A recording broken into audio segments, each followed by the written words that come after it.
కాంగ్రెస్ ప్రభుత్వ పథకాలపై మాజీ మంత్రి జగదీష్ రెడ్డి విమర్శలు చేశారు. 4 పథకాల అమలు కార్యక్రమం అంతా బోగస్ అని ఆరోపించారు. హామీల అమలు మార్చి 31 అంటూ ఇంకా ప్రజలను మభ్యపెడుతున్నారని మండిపడ్డారు. రాష్ట్రమంతా పూర్తి చేయడానికి ఎంత సమయం తీసుకుంటారో చెప్పాలని ప్రశ్నించారు. హామీలు ఎగ్గొట్టడానికే కాంగ్రెస్ బీజేపీలు డ్రామాలాడుతున్నారన్నారు. దోచుకోవడానికే రేవంత్కి సమయం సరిపోవడం లేదు కానీ ఇక పాలన ఏం చేస్తారని మాజీ మంత్రి నిలదీశారు. ఇవాళ ఒక్కొక్క గ్రామంలో మొదలుపెట్టాను. ఇది మళ్ళీ మార్చి తర్వాతనే ఇంకోటి అని అంటున్నారు. మరి మార్చి తర్వాత అంటే ఏ మార్చి అనేది కూడా మరి సంవత్సరం కూడా చెప్పలేదు.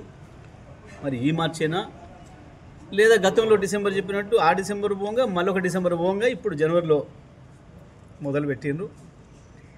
నేను చెప్పినట్టు ముందే చెప్పినట్టు ఎంత బోగస్, ఇవన్నీ కూడా బోగసే తప్ప ఇంకోటి కాదు. ప్రభుత్వాన్ని నడపడం చేతగాట్లేదు, లేదా ప్రజల సొమ్ము దోసుకోవడానికే సమయం సరిపోవట్లేదు వాళ్ళకు. వీళ్ళు దోసుకొని పంచుకుందామంటే పైనుంచి ఇంకో పంచాయతీ వాళ్ళ ఆంచెలు చూసి మా వాట ఇంత, మా వాట సంగతి ఏందని చెప్పి ఎప్పటికప్పుడు వాళ్ళు నిలదీస్తున్నారు పైనుంచి.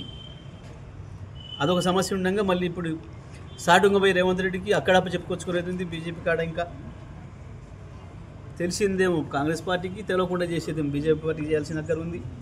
2 రోజులుగా కప్పం కట్టి ఈతలు మళ్ళీ ఇక్కడ లోకల్గా బంధువులు మిత్రులకు వీళ్ళందరూ కూడా సరి చేసుకోవాల్సిన బాధ్యత ఆయన పైన ఉంది. చాలా పెద్ద బాధ్యతలను ఎత్తుకెత్తుకున్నాడు. ఆయన ఆ ఇబ్బందుల్లోనే తిరుగుతున్నాడు.